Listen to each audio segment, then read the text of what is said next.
Hi, and welcome to a new video for Aperture Speaks. And this week is actually going to be called Basic Editing in Lightroom.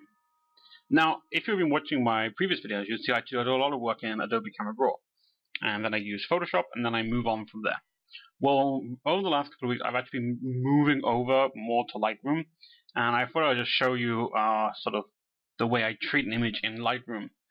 The way I treat images in Lightroom is very similar to the way I treat images in Adobe Camera Raw, because they have the same basic elements involved, and it pretty much is the same raw converter. It's just a different way of showing it. So this is the image I'm going to edit today. It was taken on the first day of school as part of a collection of images I was going to take, and I thought it was quite a nice image. What was happening was, in this classroom, there was the music teacher who was actually preparing some singing for the opening assembly, and I'm guessing these are the chords which they were the guitarists were going to play and things like this. I'm guessing this was actually for the second half of the sort of first day of school, with the second part of the school had their assemblies. So first thing I actually do is I actually crop, and what I'm going to do is I'm actually going to crop and realign this so it actually has some, it's actually sort of straight. So there we go, first I'm going to crop, and then I'm going to crop out this poor student who I've got half of them there. So now with cropping, there's a few things you can do on this side. You can actually have, you can use the custom, or you can use the original crop, or the original ratio, which keeps a fixed ratio you see there.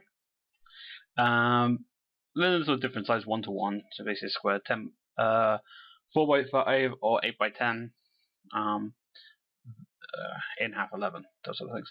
But you also have the different panoramic sizes as well, and you can lock that as well. If you lock it, it will go to that ratio that you want it.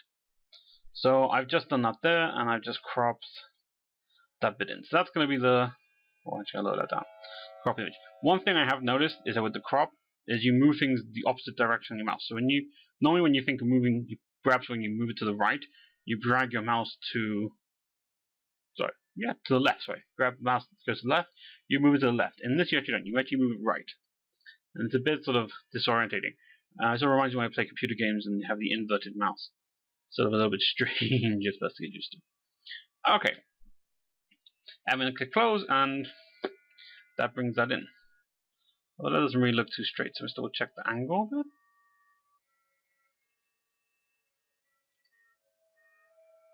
That a bit better. I know this board isn't straight because it actually comes out at an angle. So okay, that's looking a little bit better.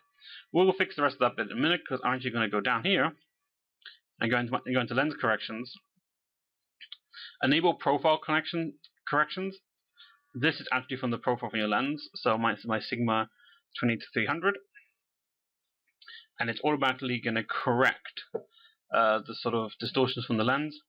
Remove chromatic aberration. Yep, this is the sort of strange lines you get, like a cyany, magenta color. They can be quite red sometimes, and these where you have a contrast difference from very bright to very dark, and you get this. And I've already constrained my crop. So that's my lens corrections. And the other thing I do straight away is also noise reduction. Now there's two ways you can do noise reduction. You can actually use this very helpful little window here, which is zoomed in, and you can change what's actually in the window by clicking on this pointer here, and you can go anywhere within the image, and it will do like a live preview as well. So it's quite a good way to actually see the details of the image. Or you can press spacebar, which will zoom you in to about the same size. It's about 100%.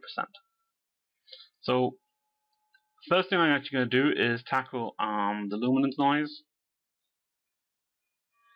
Now I actually shot this at 3200 ISO, so I could go all the way up here, and you go, oh hey, no noise. But the problem is the whole image starts to look very sort of flat. So I actually even just drop it down a little bit, because going really flat, I lose all these sort of defects with the blackboard. So you lose all these sort of small marks if you do that too much. So I'll leave a little bit of noise in. This. I can't really see any color, but I will put that up a bit. And of course you can now move around the image like this as well. So there we go. I've done that. So that's the detail done. So I'm just like closing things down which I have actually adjusted.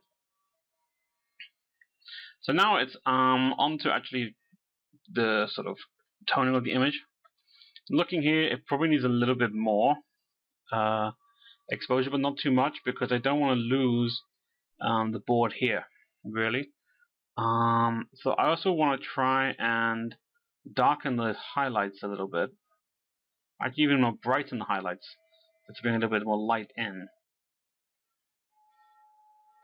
But I will darken the shadows. So that's more for a little bit of contrast there. So the board just sort of comes in at the bottom. What is white? How much white? So I could push this all the way to here, but you want to sort of start blowing some things out. So I just need to push it a little bit.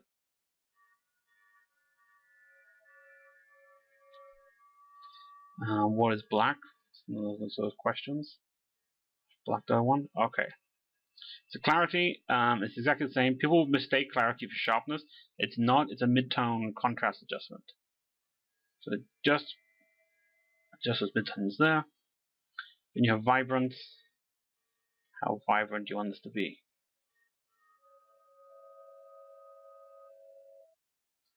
Okay. There. But nudge on the saturation as well. The color balance I would also usually do at the beginning, but my color balance was pretty much okay, so I'm not really going to worry about it. But it actually is something I would do very early in the start before I do anything else, is make sure the color balance is okay. Otherwise you're going to throw up some sort of problems later on. The general contrast. Now there's two types of way you can do the contrast.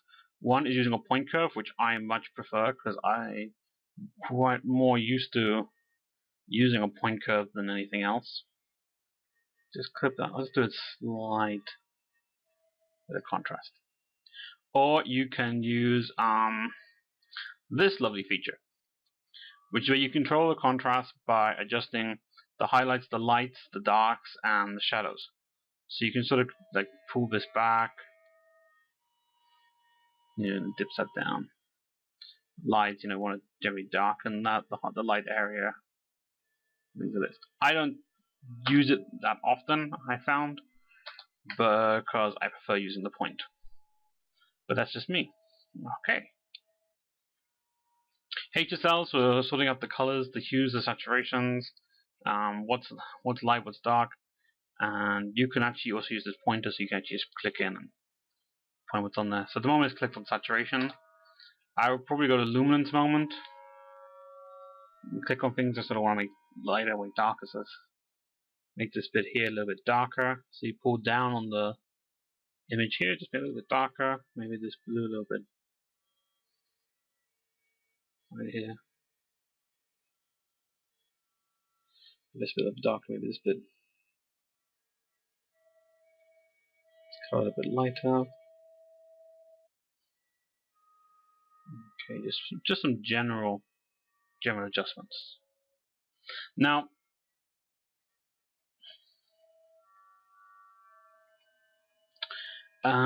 what I could actually do is just bring those highlights back down and have a look to see what that door looks like. And there's a slightly bit more definition of the door, and yet you get this reflection here in the clock. So I'll go back, and then I can use an adjustment brush. And adjustment brushes and also the gradient filters work exactly the same. And so I'm just going to click here, go to highlights, smooth it down a little bit. Got the brush here, it's the size, how big do you want the brush to be, feather, how much transition, and flow, this is sort of like opacity in a way. So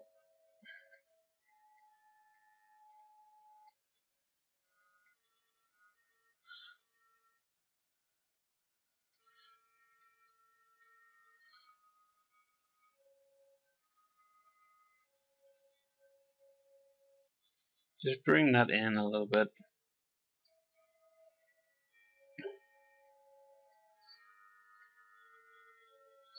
I like that effect on there. Okay.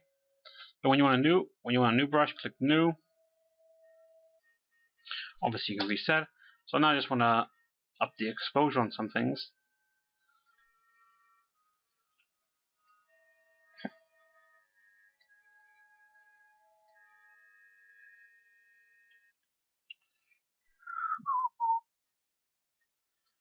So here on the lamps, I'll just maybe a bit brighter.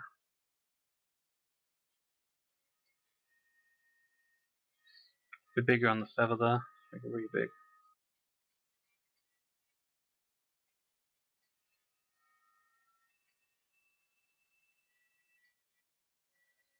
Okay. Now I've actually figured I've made a mistake here. I don't think I should have actually done the blackboard there. So click on this, and you can roll over it. You can see the red mask there. You can do is use the erase tool.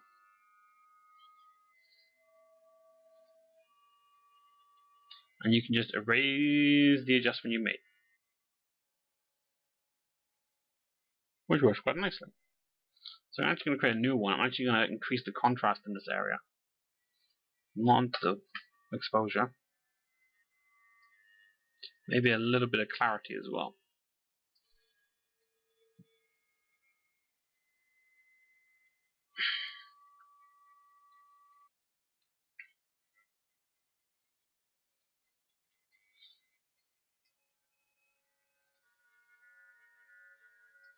And actually also just drop down the saturation a little bit, because you're getting a little bit of reflection up here, just to bring it back down. Okay. Anything else I want to do to this image? Possibly not. What we'll do is I'll show you. So I'll close this. I'll just show you some other features there are. Gradient adjustment, very much similar to the way that it works in Adobe Camera Raw.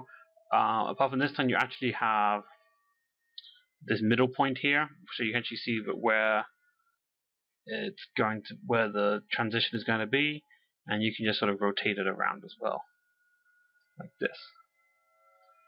Reset and close. Red eye reduction. Clone tools, you have clone or heal, and you also have here a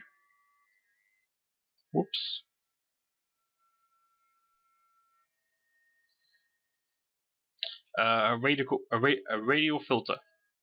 So you can just put this in like this, and then make adjustments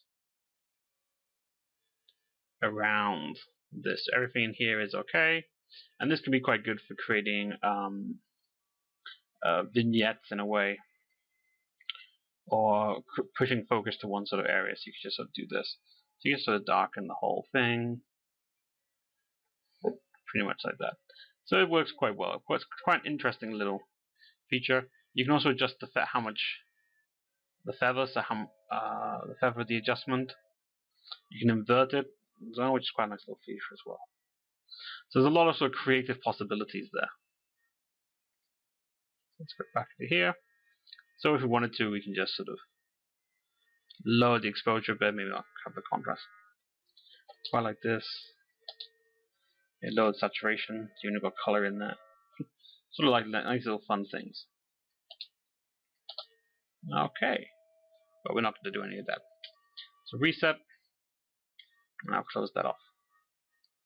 So that looks like just a nice sort of friendly image for the school, and they can sort of take that and use it on the website if they want to.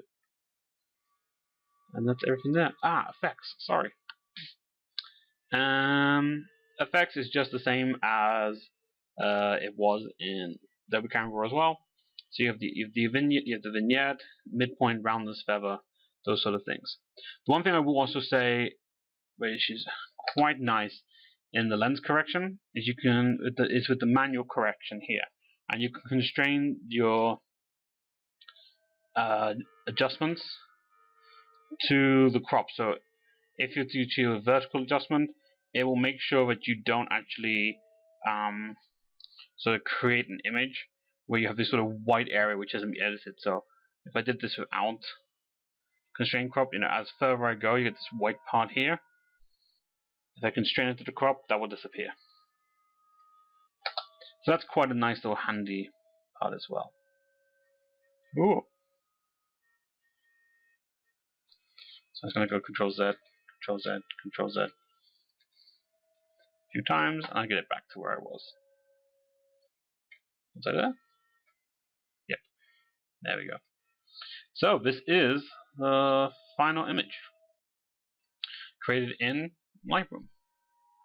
So I hope you enjoyed that, just having a quick look at Lightroom and how I do my basic adjustments there. I will probably make some Lightroom videos to come in the future, as well as continue with my Photoshop videos as well. So if you want to catch me on my blog, you can do, and you can do that on at aperture64.wordpress.com. You can also follow me on Twitter, which is at aperture64, or you can catch me on Facebook, which is facebook.com/aperture64. Until next week, goodbye.